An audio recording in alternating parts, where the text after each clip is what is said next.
और मन शांत होते ही भगवान से तुम एकाकार हो गए। जरा विचार करो, अज्ञान के कारण भी जब तुम सोते हो रात में, तो सोते हो तुम और अच्छी गहरी नींद आए तो सुबह उठते हो तो बड़ा फ्रेशनेस महसूस करते हो, चैतन्यता रहती है। तुम कहते हो आहा तो आनंद आ गया, बड़ी गहरी नींद आई, बड़ी शांति मिल रही है। तो ये बताओ, तुम तो नहीं जान रहे तुम कहां गए, क्या किए, लेकिन गहरी निद्रा जब तुमको आई तो संकल्प विकल्प तुम्हारे शांत हो गए थे।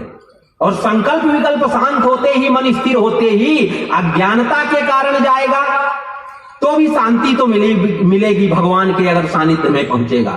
ज्ञान के कारण जाएगा तब तो उसको ज्ञान की आवश्यकता क्यों है? क्योंकि जब तुम्हारा सिर दर्द करता है, पेट दर्द करता है, कुछ भी तकलीफ होती, तुम क्या करते हो? थोड़ा सो जाता हूं, सिर दर्द कर रहा है। क्यों सो जाते हो? क्योंकि बेहोश हो जाऊं। अगर बेहोश हो गया, मन के संकल्प विकल्प शांत होने पाए, नींद अगर आई तो इनडायरेक्टली भगवान के चेतना के संबंध में चला जाऊंगा और चेतन से जुड़ते ही जड़ता नष्ट होकर चैतन्यता आ जाएगी। इसलिए थकते हो या कोई तकलीफ होती है या मन अशांत होता है तो क्या करता है सामान्य आदमी? थोड़ा लेट जाता है, सोता है, थोड़ा लेट जाता हूं, आराम करता हूं, थोड़ा सो जाता हूं। तो सोने में होता क्या है? इनडायरेक्टली तुम भगवान के संबंध में चले गए थे, भगवान के सम्मुख चले गए थे, इसलिए तुम्हें शांति मिल गई, चेतना से फिर भर गए तुम। तो इसी प्रक्रिया को जागृत अवस्था में जानना ही ज्ञान है। और अगर ये जान लिए तुम तो फिर तकलीफ होगी, कष्ट होगी तो बिस्तर में नहीं लेटोगे, बल्कि आंख बंद करके भोले बाबा की तरह क्या करोगे? अंदर की ओर चले जाओगे और परमात्मा से जुड़ जाओगे। और उनसे जुड़ते ही क्या होगा? परम सुख, परम आनंद, परम शांति, परम विश्राम, जिसको बाहर तुम खोज खोज करके अपने आप ही तुम अपना खून, जैसे कुत्ता अपना ही खून पीता है, सोचता है कि हड्डी से निकल रहा, वैसे ही अपने ही अंदर की शांति को तुमने सोचा बाहर मिली। बाहर कहीं शांति है नहीं। अगर बाहर कहीं शांति होती तो अगर रसगुल्ले में तुझे मिल रही है तो सबको मिलनी चाहिए, लेकिन तुझे तो रसगुल्ले में शांति मिल रही है, दूसरे को रसगुल्ले से घृणा है, देखते ही उल्टी हो रही है, उसको तो दही बड़े में आनंद आ रहा है। तो कहने का तात्पर्य बाहर कहीं शांति नहीं है। शांति है जब तुम्हारे विचार शांत हो जाते हैं, तुम अपनी इच्छाओं को शांत कर लेते हो, अपने मन को शांत कर लेते हो। इसलिए सुख कहीं बाहर नहीं है। वही उदाहरण दे रहे हैं तुलसीदास बाबा कि नारद जी को देख करके भयभीत हो गए कि कहीं मेरा राज्य न छीन ले। आगे कह रहे हैं, सीम की चाबी सके तो साचो,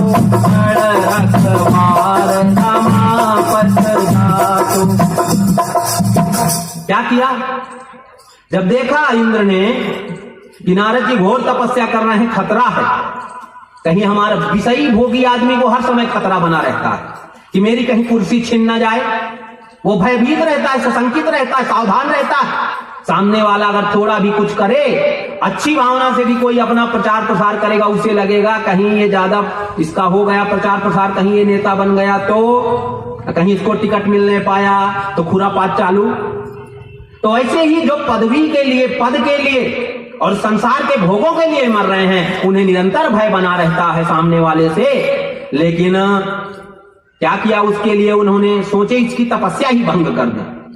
उन्होंने कामदेव को बुलाया, कामदेव आज्ञा मान करके जाते हैं, अपना सब प्रयत्न करके हार जाते हैं। तब भयभीत होते हैं कि भोले बाबा ने एक बार कर दिया था, काम तमाम, कहीं दोबारा ना हो।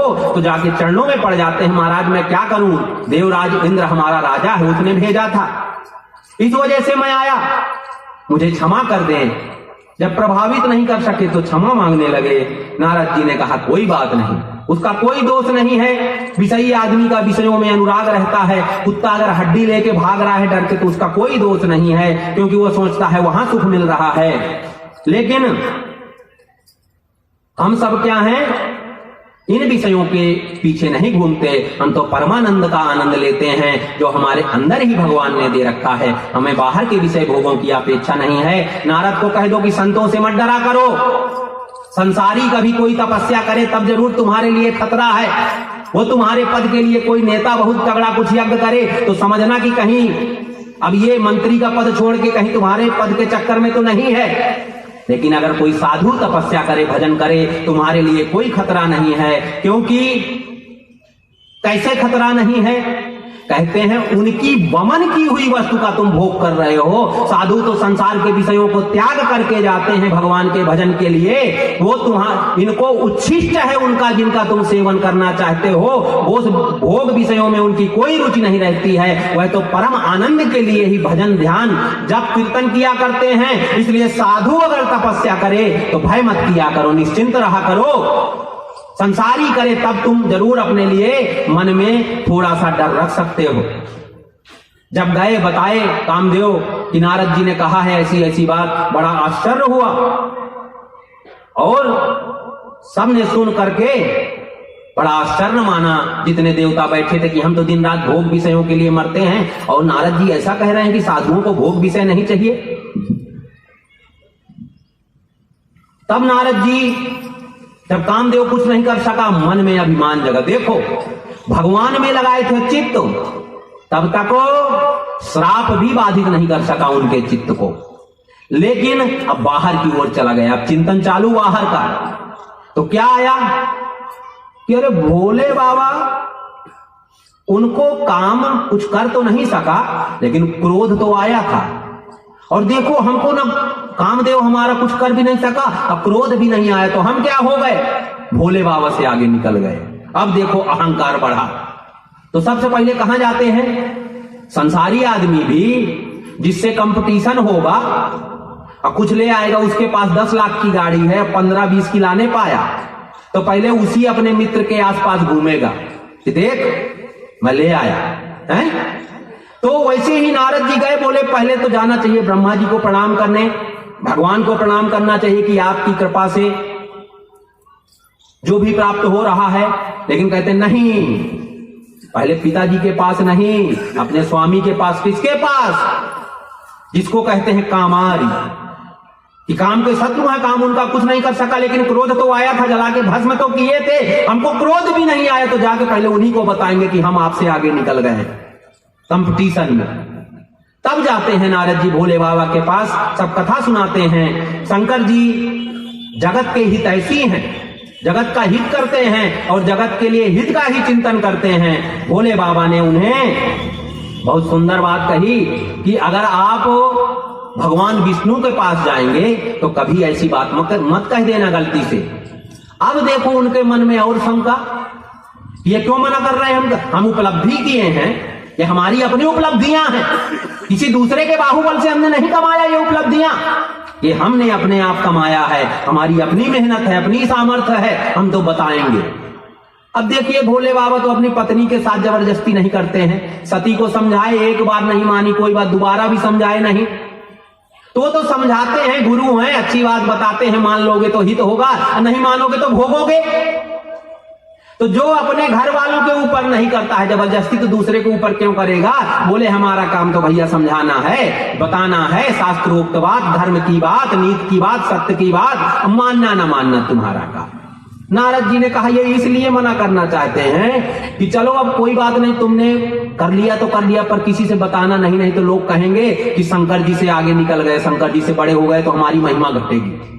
देखो छोटा आदमी कुछ पा जाए, नारद जी को छोटा हम नहीं कह सकते, हमारी सामर्थ्य नहीं, ये रामायण कथा के माध्यम से बोल रहे हैं। हमारे लिए तो भगवत तुल्य है नारद जी, भगवान की लीला है, चल रही है, भ्रमित नहीं हो जाना। भगवान को कुछ लीला करना है, उसमें सहयोगी कर रहे हैं, परिकर है ना नारद जी। अब हमको कुछ लीला मन चले कि खेलना है, तो किसके साथ खेलेंगे, जो बच्चे हैं साथ में। तो नारद जी सबसे पहले ब्रह्मा जी को भी छोड़ दिए, सबसे पहले सीधे विष्णु भगवान के पास पहुंचे। बोले पिताजी से बाद में मिल लेंगे, पर शंकर जी ने मना किया है विष्णु भगवान को, ना पहले हम वहीं जाएंगे, वहीं बताएंगे, वहीं दिखाएंगे हमने क्या किया है। नारद जी गए, विष्णु भगवान से बोले कि हमने ऐसा, विष्णु भगवान जान गए, विष्णु भगवान तो अंतर्यामी है, आ रहे थे, जान गए आज हमसे कुछ बन के आ रहे हैं। रोज देखो सेवक बन के आते थे, भक्त बन के, तो भगवान बैठे रहते थे या योग निद्रा में, जैसा उनका सहज जिस स्थिति में है उसी में रहते थे। लेकिन आज नारद जी अहम लेके आ रहे हैं, भगवान उठे और आसन बिछा दिए।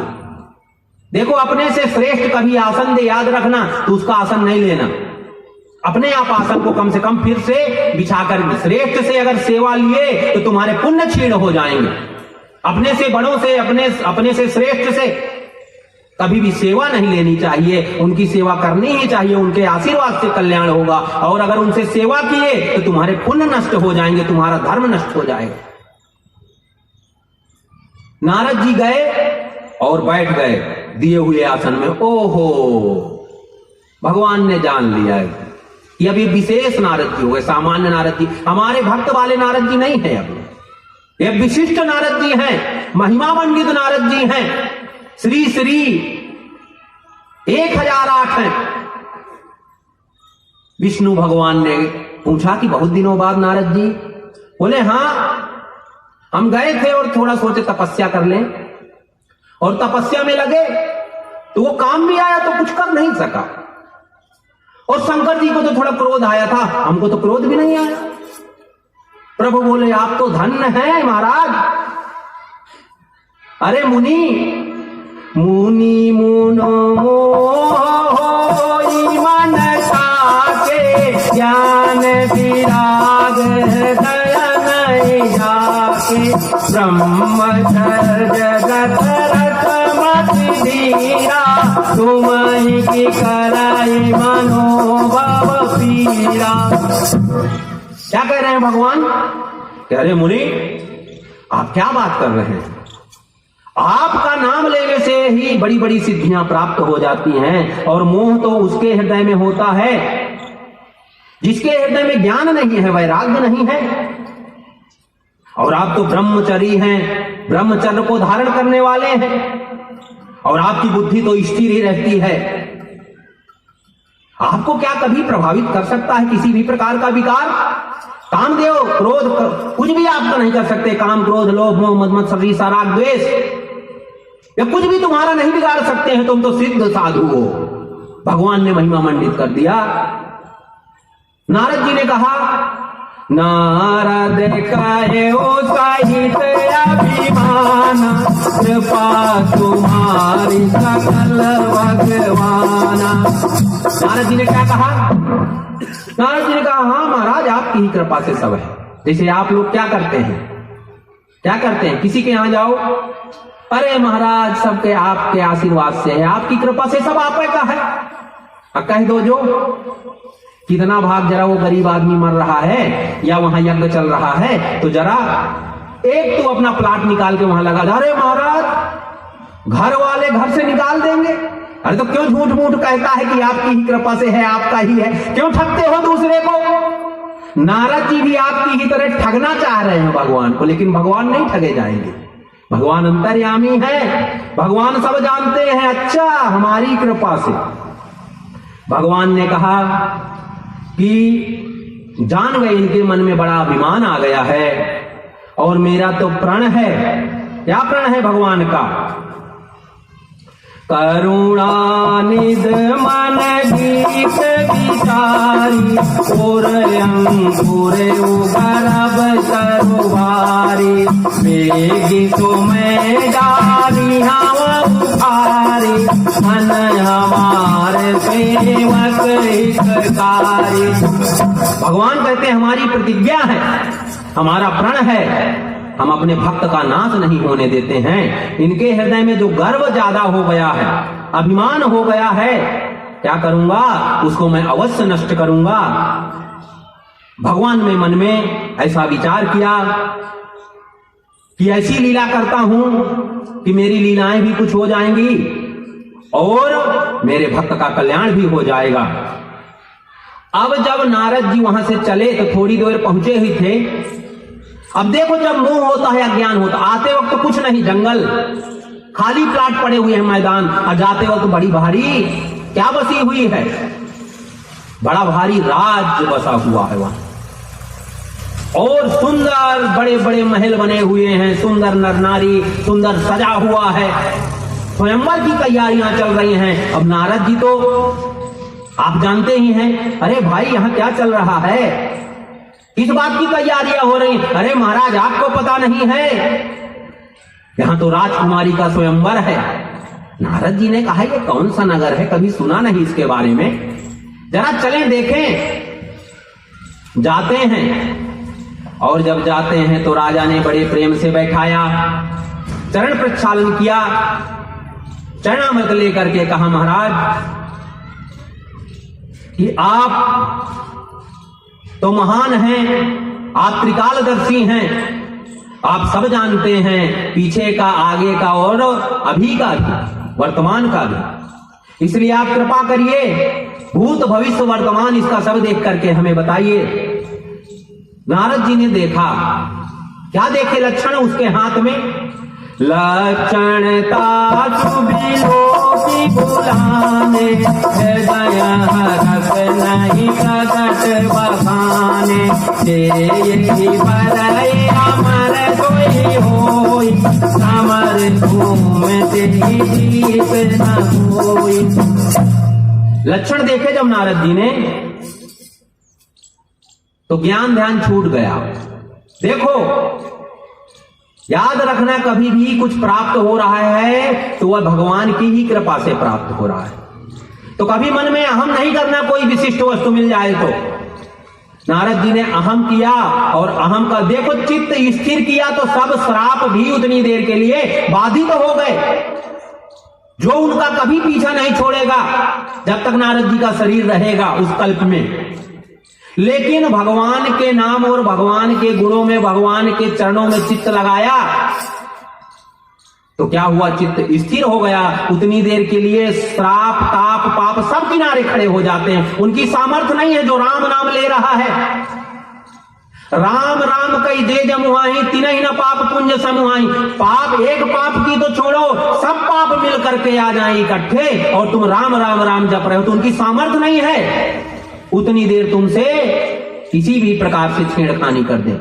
जैसे अगर कोई बच्चा किसी बच्चे से झगड़ा कर लिया और वह भाग के आ गया हो और फिर उसी बच्चे के सामने जाए, चाहे वो जितना भी तगड़ा हो, अपने बाप के साथ या अपनी माँ के साथ जाएगा, तो वो बच्चा तब तक नहीं बोलेगा अकेले मिलना तू है। जैसे किसी से आपका झगड़ा है, 10-20 लोग आप चले गए तो छिप जाएगा और कहेगा अकेले मिलना बेटा, तब बताऊंगा तुझे। करते हैं ना बहुत लोग। तो पाप भी जब तक राम नाम जैसे सामर्थ्यवान सत्ता का अगर आपने आश्रय ले लिया है, तो पापों के संपूर्ण समूह मिलके भी आ जाएं तो आपका कुछ नहीं बिगाड़ सकते उतनी देर के लिए। इसलिए कहा राम राम कहिए जमुहाई। जमुहाई भी आती है जब, तो राम नाम छोड़ते नहीं है, अनवरत रटते रहते हैं अहर्निश निरंतर।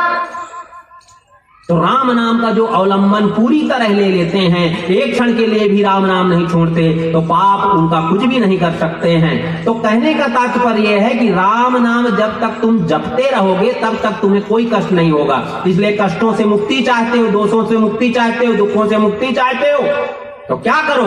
निरंतर राम नाम रटो।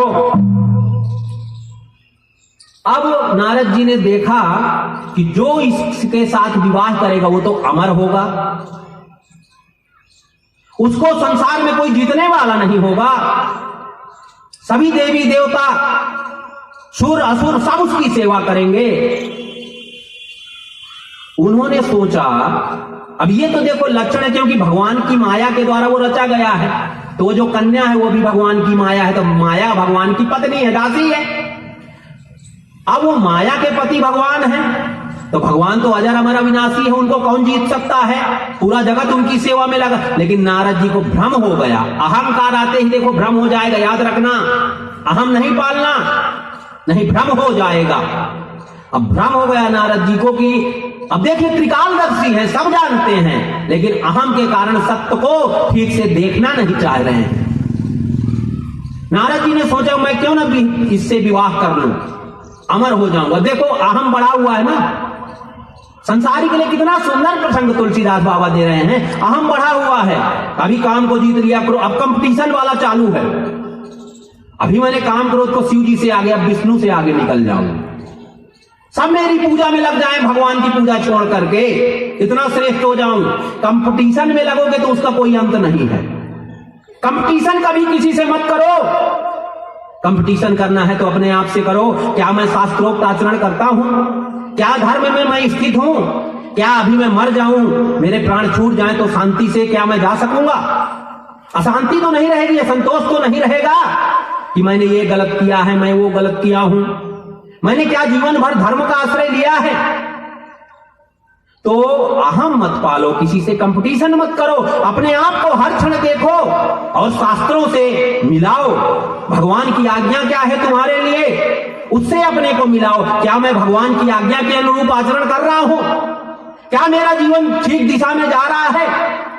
क्या मैं धर्म में स्थित हूं? क्या मैं सद्मार्ग का अवलंबन कर रहा हूं? तो किसी दूसरे से कंपटीशन नहीं भैया, शांति तो तुम्हें अपने हृदय में अपने लिए चाहिए। तो अगर कंपटीशन करोगे तो राग द्वेष में जलते रहोगे। नारद जी को देखो, ये बीमारी लग गई, कितने आनंद में थे, भगवान का भजन करते थे, किसी से राग द्वेष नहीं रखते थे, सबके कल्याण का सोचते थे, लेकिन पता नहीं कहां से ये बीमारी लगी। अब वो चाहते हैं कि मैं अजर अमर अविनाशी हो जाऊं, अजय हो जाऊं और पूरी सृष्टि मेरी सेवा में लग जाए। कैसा भ्रम, अहंकार के कारण। मन में तो उन्होंने जान लिया कि ये लक्षण है और राजा से कुछ और ही बोल दिया, झूठ मूठ बना करके। देखो, अहम बढ़ेगा, अहम की पुष्टि के लिए झूठ भी चालू कर दिए नारद बाबा। नारद बाबा कभी झूठ नहीं बोलते हैं, लेकिन देखो अहम बढ़ गया, अभिमान आ गया। अभिमान के कारण झूठ बोलना चालू कर दिए, देखे हाथ में कुछ और झूठ मूठ बोल दिए उसके पिता से। ओहो, भगवान ने कहा देखो, एक के पीछे एक चल रहा है। पहले अहम किए, फिर उससे द्वेष चालू हो गया, ईर्ष्या चालू हो गई, अब उससे और ऊपर उठने की होड़ लग गई। अब देखो उसके लिए झूठ और पाखंड का आश्रय ले रहे हैं। अभी झूठ ही लिए हैं, अब देखो पाखंड का नंबर है। अब क्या सोचे कि इस रूप में तो राजकुमारी स्वयंवर में मेरे गले में माला डालने वाली है नहीं, एक से एक सुंदर राजकुमार बैठे हैं, तो क्या करूं? सुंदर रूप बनाना पड़ेगा। कितना सुंदर? बोले सबसे सुंदर भगवान विष्णु को कहते हैं, तो हरि से ही मुझे सुंदरता, उनका ही रूप मांगना पड़ेगा। देखो शर्म नहीं है। अब कपट का नंबर, जो नहीं है वो बन जाना चाहते हैं, दूसरे से उधार लेना चाहते हैं। जैसे आपको किसी शादी में जाना होता है, अब दिखावे वाला आदमी अपने मित्र का कोट कहेगा ला ये वाला अच्छा है, मैं पहनूंगा। सीधा वाला कहता है अच्छा अच्छा ठीक, तू पहन ले भाई, मैं ऐसे ही चल दूंगा। है किसी को दिखावा करना है तो अपने पास तो मोटरसाइकिल भी नहीं है और मित्र को कहेगा यार थोड़ा वहां जाना था, थोड़ा वहां अपना सिस्टम जमाना था, तो थोड़ी देर के लिए कार। नारद जी कहते हैं भगवान की ही सुंदरता थोड़ी देर के लिए उधार में। कपट चालू, देखो देखना एक के पीछे कैसे सब विकार आ जाते हैं। एक विकार अगर आया तुम्हारे अंदर तो बाकी विकार, काम अगर आया तो क्रोध, लोभ, मोह, मद, मत्स्य, ईर्ष्या, राग, द्वेष, कपट, पाखंड, छल, छिद्र सब आ जाएगा। इसलिए बहुत सावधान रहो, एक भी दोष ना आने पाए। हर समय सावधान रहो, अंतःकरण को देखते रहो, कहीं मैं किसी से ईर्ष्या तो नहीं कर रहा, कहीं किसी से द्वेष तो नहीं कर रहा हूं, कहीं मैं दिखावा तो नहीं कर रहा हूं, पाखंड तो नहीं कर रहा हूं, कहीं मैं किसी हिंसा की वृत्ति में तो सम्मिलित नहीं हूं, कहीं असत का मार्ग तो नहीं अपना रहा हूं, कहीं अधर्म का आचरण तो नहीं कर रहा। सावधान रहो, जागृत रहो। एक भी आया तो सब बिना बुलाए आएंगे। तुम्हारी तो क्या औकात है, हमारी तो क्या औकात है। नारद बाबा जो सीधे साधे भगवान के भक्त हैं, पहले अहम, फिर ईर्ष्या, फिर द्वेष, फिर उसको और बढ़ाने के लिए झूठ, फिर पाखंड। अब पाखंड का नंबर आया। हरि सन मांगा सुंदर साई, होई है जात बारो अति भाई, मोरे हित हरि हम नहीं को, यही अवसर सहाय सोई हो।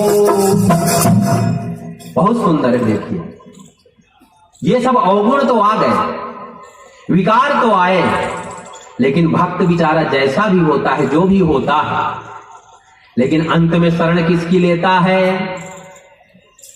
ये उदाहरण प्रस्तुत कर रहे हैं हम सबके लिए कि विकार भी आए तो घबराना नहीं।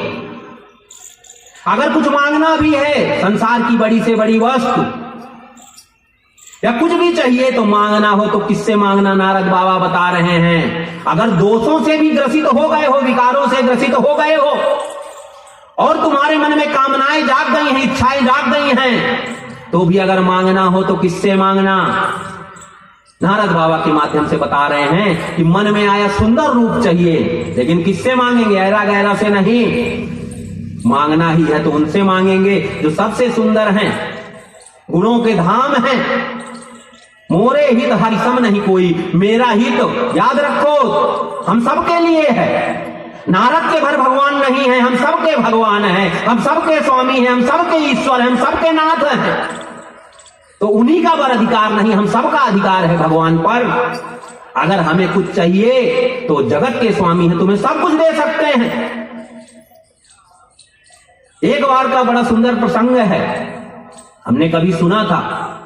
एक भिखारी था, फकीर था, अकबर के समय की बात है। अकबर के पास वो मांगने के लिए गया। फकीरों के लिए खुला रहता था दरबार। अब जब वह फकीर मांगने गया तो द्वारपालों ने बताया कि अभी तो वो क्या कर रहे हैं, बंदगी कर रहे हैं प्रभु की, भगवान की, अल्लाह की। अब भगवान का भजन कर रहे हैं, बंदगी कर रहे हैं, प्रार्थना कर रहे हैं। बोले कोई नहीं, मैं जाके देखता हूं वो साधना करता क्या है। अब फकीर हैं, साधु हैं, नहीं रोक सकते। गए, वो खड़ा होकर देख रहे हैं। झोली फैला करके वो राजा भगवान से मांग रहा है, हे प्रभु मुझे खूब देना, जिससे मैं जरूरतमंदों को दे सकूं, गरीबों की सेवा कर सकूं, लोकहित में लगा सकूं, धर्म का आश्रय ले सकूं, धर्म में लगा सकूं। नाना प्रकार से भगवान से मांग रहा है। अरे उस फकीर ने देखा हम कैसे मूर्ख हैं, इसके पास भी कुछ नहीं है, ये भी मांगता है। हम तो इससे आए थे कि 2 रोटी के लिए परमानेंट जुगाड़ कर दो, और ये तो भगवान से, ये हमसे ज्यादा भिखारी है, ये तो बहुत बड़ी बड़ी चीजें मांग रहा है, ये तो हमसे ज्यादा दीन है, हमसे ज्यादा दुखी है, और जिससे मांग रहा है, अरे राम, तो हम इससे क्यों मांगेंगे, वो तो हमारे भी हैं, हम इससे क्यों मांगे, डायरेक्ट उन्हीं से क्यों ना मांगेंगे। और चला गया। जब उन्होंने पूछा, जब आए तो उन्होंने बताया द्वारपालों ने कि एक फकीर आए हुए थे। बोले ढूंढो उनको, लाओ। कैसे वापस चले गए? वापस नहीं जाना चाहिए कोई फकीर मेरे दरबार से। बुला के लाया गया। अकबर ने पूछा, प्रभु आप आए और फिर वापस क्यों जा रहे हैं? बोला मैंने देखा कि तुम तो मेरे से बड़े भिखारी हो, और तुम जिससे मांग रहे हो उनसे परिचय तो हमारा भी है। हम रोज सुबह शाम उनकी बंदगी करते हैं, दिन भर उनका नाम लेते हैं। तो जब तुम उनसे मांग के देना है तो हम तुमसे क्यों मांगे, डायरेक्ट उनसे क्यों ना लेंगे? तो भगवान पर केवल किसी एक का अधिकार नहीं है, भगवान का सबके साथ नित्य संबंध है, और सबका भगवान से नित्य क्या है, संबंध है। तो सब लोगों का भगवान पर पूर्ण अधिकार है। नारद जी का है, राजा का है, और तुम्हारा भी है, हमारा भी, सबका अधिकार है। तो मांगना भी है तो नारद जी सिखा रहे हैं किससे मांगना, उससे मांगो जिससे लेकर के कोई तुम्हें दे रहा है। तो जगत के भिखारी मत बनो। नारद जी ने प्रार्थना किया, आपके समान मेरा कोई हित करने वाला नहीं है, आप आइए और मेरे सहायक बनिए। बहुत प्रकार से प्रार्थना किया, प्रेम पूर्वक कीर्तन कर रहे हैं, भगवान प्रकट हो जाइए। प्रभु ने देखा कि नारद जी को देखो कैसे अब काम को जीते हुए घूम रहे थे, अब देखो कैसे नाच रहे हैं काम के पीछे। प्रभु बिलो की मुनि नयन जुड़ाने,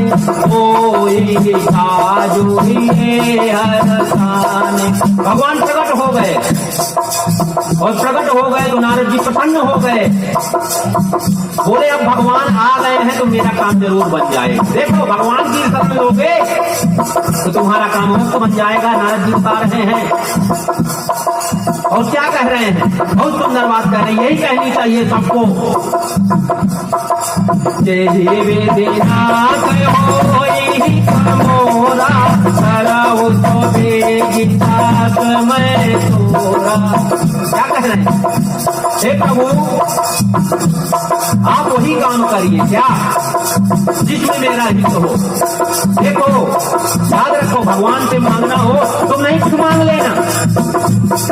क्या कहना, हे प्रभु आप अंतर्यामी हैं, सर्वसमर्थवान हैं, मुझे भी नहीं पता मेरा हित किसमें है, मैं तो संसार की भाग दौड़ में लगा हुआ हूँ, अंधेरे में दौड़ा जा रहा हूँ, पड़ोसी दौड़ रहा इसलिए मैं भी दौड़ रहा रहा हूं, वो कह रहा है करोड़पति तो मैं कह रहा हूं अरबपति।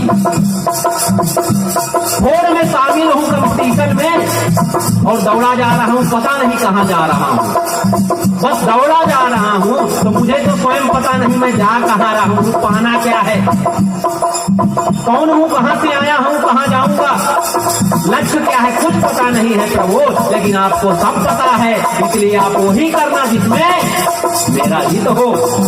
नारद जी बड़ी सुंदर बात कह रहे हैं, प्रभु जय विधि होई नाथ हित मोरा, इस प्रकार से मेरा हित हो, कारण तो मैं जल्दी करिए वो काम। क्यों करिए? क्योंकि दास मैं तोरा, मैं तुम्हारा दास हूं। इसलिए अगर संबंध किसी से बनाना है तो भगवान से संबंध बना लो, क्योंकि जब परेशानी आती है तो जिससे तुम्हारा विशेष प्रेम होगा वही दिखता है। तो भगवान से कम इतना प्रेम तो बना लो कि अगर मुसीबत आए, परेशानी आए, समस्या आए, कष्ट आए, कभी शोक हो, संकट हो, विपत्ति हो, तो संसार याद ना आए, भगवान याद आए, इतना संबंध तो बना लेना। नारद जी कहते हैं क्योंकि मैं आपका दास हूँ, मैं आपका बहुत भजन करता हूँ, टूटा फूटा जैसा भी बनता है पर आपका करता हूँ, आप ही मेरे स्वामी हैं, मैं आपका दास, इसलिए मेरा जिसमें हित हो वही काम करिए आप। भगवान क्या कह रहे हैं? जय विधि होई परम हित, नारद सुनहु तुम्हार, कोई हम करब नान कछु, वचन नम्र का हमार। क्या कह रहे हैं भगवान? जय विधि होई परम हित। हे नारद, जिस प्रकार की, जिस तरीके से, जिस विधि से, इसलिए ज्यादा गणित नहीं लगाना। हे प्रभु ऐसा कर दो, ऐसा कर दोगे तो ऐसा हो जाएगा। प्रभु कहते हैं कि मुझे तुमसे ज्यादा दिखता है, सब एंगल से मैं देख सकता हूं तुम किन किन रोगों से, किन किन दोषों से, किन किन प्रकार के पापों से, तापों से ग्रसित हो, और मैं हर विधि के द्वारा जो जो विधि मुझे करनी पड़ेगी वो सब करूंगा, और वही करूंगा जिसमें तुम्हारा हित हो। हम अनर्थ व्यर्थ वार्ता नहीं करते हैं, हम जो कहते हैं वही करते हैं। कुपथ माग रुज व्याकुल रोगी, वैद न दे सुनौ मुनि जोगी, ये विधि तुम्हारे मैं रखाऊं, कहे अंतरहित प्रभु भया। क्या कह रहे हैं? अगर वैद्य के पास जाओ, डॉक्टर के पास जाओ, और शुगर का रोगी कहे डॉक्टर से कि डॉक्टर साहब मीठा खाने की बहुत इच्छा है, रसगुल्ला दे दीजिए, डॉक्टर कहेगा जहर मांग रहा है हमसे, हम कदापि नहीं दे सकते हैं क्योंकि तुम्हारा इसमें अहित है। तो अगर रोगी वैद्य से क्या मांगे? कुपथ की चीज मांगे, जिससे उसका नुकसान है, जिससे उसका अहित है, तो वैद्य कभी नहीं देता। और हम तो जगत के वैद्य हैं, जो हमको डॉक्टर मानता है, हम जगत के वैद्य हैं। आप कहेंगे भगवान को वैद्य कह रहे हैं, भगवान तो जगत के पालन करता है, जगत के स्वामी, लेकिन वैद्य तो नहीं है। कहते हैं राम नाम औषधि है, संसार के सब रोगों को, दोषों को नष्ट कर देती है। कोई प्रमाण है? हनुमान जी की कृपा से हम आपके सामने प्रमाण है। एक बार हम हिमालय में चारों धाम की पद यात्राएं कर रहे थे, जंगलों से। एक तो रोड है और एक है शॉर्टकट रास्ते, जंगलों में ऊपर चढ़ो फिर उतर जाओ, तो कम पड़ता है वो, लेकिन चढ़ना पड़ता है टॉप में, फिर उतरना पड़ता है। हनुमान जी कृपा से हम गंगोत्री से यमुनोत्री की ओर जा रहे थे। किसी ने बताया महाराज एक बहुत शॉर्टकट रास्ता है, लेकिन चढ़ाई बहुत है। हमने कहा भाई भ्रमित होने वाला तो नहीं है? बोले नहीं ज्यादा भ्रम नहीं है, लगभग जान जाओगे आप। हमने कहा भाई भटकने वाला हो तो मत। बोले नहीं भटकोगे नहीं। हमने भी कहा चलो जब ये कह रहा है। चले गए, पहले तो शाम तक चले, एक लास्ट गांव में रुके, फिर वहां से ऊपर चढ़े बहुत टॉप में, 12-1 बजे तो ऊपर ही पहुंचे, सुबह के चले हुए। जब वहां चले, नीचे उतरने लगे तो हनुमान जी की कृपा से रास्ता छूट गया। अब घोर जंगल है, दूर दूर तक कुछ पता नहीं लग रहा, पेड़ ही पेड़ है, पहाड़ियां ही पहाड़ियां। अब इधर उधर 1 घंटा प्रयास किए, जब कुछ दिखाई भी देता, कहीं गांव कोई घर, तो सीध लगा करके जंगल से जाते। कुछ दिख ही नहीं रहा, कुछ पता ही नहीं चल रहा है। 4 बज रहा था। हमने कहा हनुमान जी कृपा संध्या का टाइम हो रहा है, और क्यों ना बढ़िया झरना बह रहा था सुंदर, तो वहीं संयम पानी बना करके और बैठ गए संध्या में। ध्यान में बैठे हुए थे हनुमान जी की कृपा से, और 9 बजे के आसपास बर्फबारी चालू हो गई। पेड़ के नीचे बैठे हैं, बर्फबारी चालू हो गई। रात भर बर्फ में बैठे रहे, सुबह ये सब ये उखड़ गए। अब तो और कुछ नहीं दिख रहा, पहले तो घास ही थी, अब तो 4 इंची कम से कम बर्फ जमी हुई है। अब तो सब सफेदी है, तो रास्तों का कुछ पता नहीं है। कुल मिला के रात भर बर्फ में रहे, फिर नंगे पैर बर्फ में चले। हनुमान जी की कृपा से डॉक्टरों ने कहा नीचे के भाग आपका खराब हो गया है, ये सब घुटने उखड़ गए, बैठ नहीं सकते थे हम 2 मिनट में। डॉक्टरों ने कह दिया आपको टोटली बेड रेस्ट लेना पड़ेगा और गर्म जगह में रहनी पड़ेगी, सावधान रहना पड़ेगा, आपको ठंडी ना लगे, ये सो बहुत बताए। हनुमान जी कृपा से एक दिन हमारे एक मित्र थे, अच्छे वैद्य हैं, जानने वाले थे हमारे मित्र, तो उनके साथ में वैद्य थे। उन्होंने प्रेम के कारण जबरदस्ती किया कि ये जड़ी बूटी है, गोली नहीं है, खाओ ये सो, तो हमने ले लिया। एक दिन खाया, दूसरे दिन से हमारे मन ने विद्रोह कर दिया, अरे मूर्ख, तो दुनिया को राम नाम की दवाई देता है, लंबे लंबे भाषण करता है, तुझे क्या ये दवाइयां ठीक करेंगी? अगर इन दवाइयों का आश्रय है तो जंगल से वापस घर चले जाओ और घर में फिर इन्हीं व्यवस्थाओं में रहो, अगर इन्हीं का भरोसा है। अगर राम जी का और राम नाम का भरोसा नहीं है, हनुमान जी का भरोसा नहीं है, तो क्यों जंगलों में भटक रहे हो, क्यों अपने को ठग रहे हो? तब तो भौतिक सुविधाओं में, भौतिक व्यवस्थाओं में रहो, तुरंत घर वापस चले जाओ। हमारे मन ने विद्रोह कर दिया, क्यों ठग रहे हो, दवाइयां खाओगे? राम जी तुम्हें ठीक नहीं कर सकते क्या, जिनका भजन कर रहे हो, जिनके लिए जंगल में पड़े हुए हो? द्वंद चालू हो गया।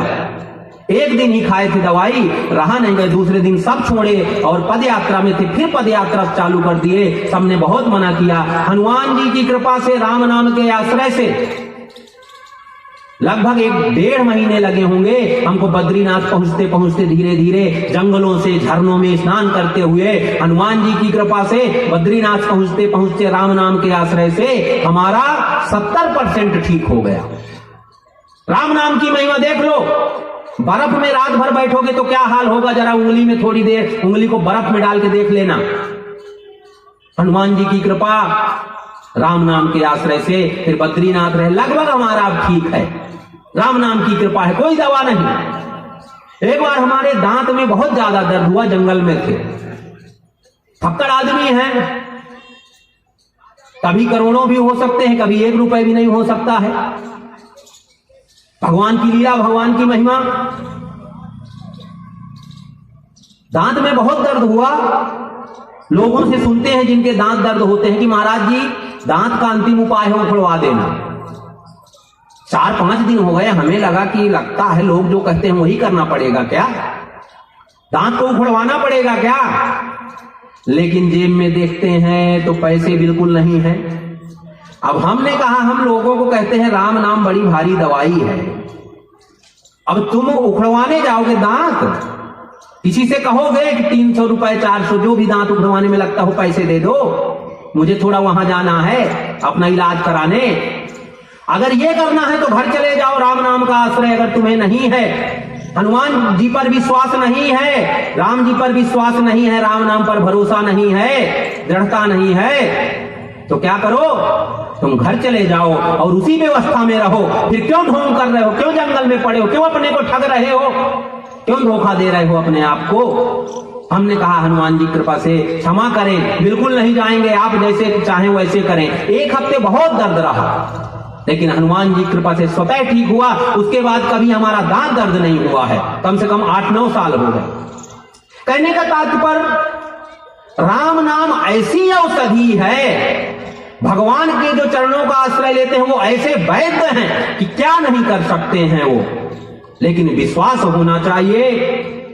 बोले हम वैद्य हैं, भगवान स्वयं कह रहे हैं, और रोगी अगर हमसे कुपथ की चीज मांगे तो हम बिल्कुल नहीं दे सकते हैं। हे नारद, जिस तरह से भी तुम्हारा कल्याण होगा हम वही करेंगे। नारद जी को उन्होंने अपना रूप दे दिया। भगवान का नाम है हरि, और हरि माने क्या होता है? बंदर। नारद जी अब फूले नहीं समाये कि अब तो भगवान का रूप मिल गया, अब मेरे से सुंदर कौन होगा। अब जब पहुंचे वहां तो बड़ी ऐंठ के साथ, बड़ी ऐंठ है कि मैं तो साक्षात विष्णु भगवान हूं। देखो काम कैसे मोहित कर देता है। नारद जैसे विनम्र महात्मा साधु, देवर्षि नारद हैं, देवों के भी ऋषि हैं, उन नारद को भी कैसे मोहित कर दिया काम ने। नारद जी बिल्कुल ऐसे चल रहे हैं, ऐंठ करके, बिल्कुल अकड़ करके। सब राजा खड़े होकर प्रणाम कर रहे हैं, क्योंकि उनको नारद का ही रूप दिख रहा है। अब ये देखो घटना, दो शंकर जी के गण थे, जब से शंकर जी के पास गए थे काम को जीत करके नारद जी, काम को उतनी देर के लिए जीते थे। शंकर जी तो इसलिए कामार है क्योंकि दिन रात भगवान के नाम में ध्यान लगाते रहते, फालतू घूमते नहीं है, इधर उधर विषयों की ओर चित्त नहीं लगाते हैं। या तो राम नाम, या तो राम नाम का कीर्तन, या तो राम जी के गुणों का गान, इतना ही काम है। ऐसा कोई भी कर ले तो उसके हृदय में विकार नहीं हो सकता। इसलिए शंकर जी परमानेंट कामारी हैं। लेकिन नारद जी कुछ समय के लिए कौतूहल भी करते हैं, संसार में भी देखते हैं कौन क्या कर रहा। शंकर भगवान से कोई मतलब नहीं कौन क्या कर रहा, भोले बाबा हैं, मगन रहते हैं। अब नारद जी जब चले थे तो उनके दो गण इनके पीछे हो लिए थे कि देखें जरा, हमारे बाबा से बड़े अपने को मान रहे हैं। पीछे लगे हुए थे, सब देख रहे थे। कहां, वहां से फिर विष्णु भगवान के पास गए, फिर वहां से क्या कहां, तो उन्होंने भी क्या किया, वहां ब्राह्मण का रूप बना लिया। और वो बेचारे ब्राह्मण बन करके सभा में बैठ गए। ब्राह्मणों के लिए जो बैठने के लिए अड्डा बनाया गया था, वो सब मजा ले रहे हैं, कह रहे हैं क्या सुंदर रूप है। अब तो नारद जी और छोड़ा, उन्होंने कहा अरे राम, इनको छोड़ करके ये राजा व्यर्थ ही आए हुए हैं, जितने दूसरे राजा हैं ये तो व्यर्थ में ही श्रम कर रहे हैं, इनको तो पहले ही लौट जाना चाहिए। क्योंकि ऐसा रूप देख करके वो मोहित होकर के कन्या क्या करेगी, इनके गले में ही वरमाला डाल देगी। वो और ज्यादा देखिए, जब मोहित होती है बुद्धि ना, जब मोहित हो जाती है, भगवान के नाम का, भगवान के चरणों का आश्रय छूट जाता है, तो बुद्धि ऐसे ही मोहित होती है। हम नाना प्रकार के विषयों को पाने के लिए, हम नारद जी के देखिए क्या हालत हो रखी है। दिन रात कैसे मस्त मौला रहने वाले हैं, आनंद में रहने वाले हैं, दूसरों को भी आनंद बांटने वाले हैं, लेकिन विकार आ गया तो कैसे दीन हो रहे हैं, कैसे ठगे जा रहे हैं माया के द्वारा। वो दोनों मजा ले रहे हैं, और उनको अज्ञान के कारण थोड़ा पता तो लग रहा है ये क्या है, बार बार करें बड़ा सुंदर है, बहुत अच्छा है, लेकिन फिर सोचते हैं कि मेरी बड़ाई ही तो कर रहा। देखो, जब मोहित होता है आदमी तो समझ नहीं पा रहा कौन हितैषी है हमारा, कि कौन शत्रु, कौन मजा ले रहा है हमारा, कि कौन वास्तव में सच्ची बात कह रहा है। नारद जी गए, बैठ गए, सबने प्रणाम किया नारद समझ करके, राजा जितने भी आए हुए थे। जब वह कन्या आई तो उसने देखा तो उसको भयंकर रूप दिखा, उनको क्या दिखा, उनका बानर का रूप दिखा। उसको बड़ी गुस्सा आई, ये कहां से आ गए, ये बंदर का रूप लिए कौन आ गया। नजर पड़ी जैसे ही क्रोध आ गया, और उधर फिर देखा ही नहीं। वो कह रहे हैं अभी दृष्टि है नहीं पड़ी, वो जो शंकर जी के गण है, एक बार दृष्टि तो पड़ जाए तब वो इधर उधर जा ही नहीं सकती है, सीधे इन्हीं के गले में माला डाल देगी। नारद जी भी मोहित हैं, समझ नहीं पा रहे कि ये व्यंग कर रहे हैं। भगवान आते हैं और भगवान के गले में माला डालती हैं, और भगवान के साथ, क्योंकि साक्षात वो माया है, उनके पति तो भगवान ही है, ईश्वर ही है, उनके साथ चली जाती हैं। नारद जी को बड़ा क्रोध आया कि देखो, हमने इनसे छोटी सी बात के लिए कहा, आप लोगों को भी बहुत क्रोध आता है। महाराज हम दिन रात भजन करते हैं, सुबह शाम रोज दीपक लगाते हैं, अरे ज्यादा नहीं 2 मिनट अगरबत्ती तो लगा ही देते हैं। एक महात्मा कहा करते थे, लूकी, वो हम बुंदेलखंड के थे, वो कहा करते थे कि लूकी या देखो क्या है तू बचे भगवान का। क्या करते हो, जैसे वो अग्नि जलाते हैं ना आप लोग, तो अरहर की जो लकड़ियां रहती है नीचे की उनको जलाएं और फिर बच्चे खिलवाड़ में एक दूसरे के थोड़ा थोड़ा छुआते हैं। छोटे में हमने देखा ना, मजा लेते, जैसे बैठे हैं तो कोई उठाया और ऐसे तो कहते हैं भगवान का लूकी देखौते है सकारे से तू बचे। भजन तो करते नहीं हो, क्या करते हो? लूकी दिखा रहे हो, भगवान को कोच रहे हो उनको। तो कहने का तात्पर्य है कि जो सुबह लूकी भी भगवान को दिखाता है या 2 अगरबत्तियां भी दिखाता है, वो भी कहता है महाराज मैं नियम पूर्वक अगरबत्ती लगाता हूं, फिर भी मेरे जीवन में बड़ा कष्ट है, बड़ा दुख है, इतना भजन करता हूं, फिर भी भगवान। देखो कामी आदमी जो होता है, जिसकी बुद्धि मोहित है, तो थोड़ा करके भी नारद जी के मन में भी यही आ रहा है, क्योंकि काम के कारण, विकार के कारण मोहित हो रखे हैं, अज्ञान छाया हुआ है बुद्धि में, और कह रहे हैं मैं ऐसा आपका भक्त, थोड़ी सी मांग लिया, कुछ दे नहीं सकते हैं आप? मेरी भगवान तो देखो वही करेंगे जिसमें तुम्हारा कल्याण होगा। अगर तुम कहते हो मैं आपका हूं, भगवान कहते हैं तू एक बार मेरी शरण में आ जा, एक बार तू कह दे मैं तुम्हारा हूं, फिर मैं तुझे छोड़ूंगा नहीं। एक बार आ भर जा तू। तो जिसने इतना भजन किया हो, क्या कहीं उसका जिसमें कल्याण ना हो वो काम पिता से अपने कोई कहे कि मुझे जहर दे दो तो दे देंगे, या कोई ऐसी वस्तु मांगे जो उसके लिए कल्याणकारी है, क्या दे देगा? तो भगवान तो परम पिता परमेश्वर हैं, बड़े दयालु हैं, कृपालु हैं, अपने भक्तों का हित ही करते हैं, कल्याण ही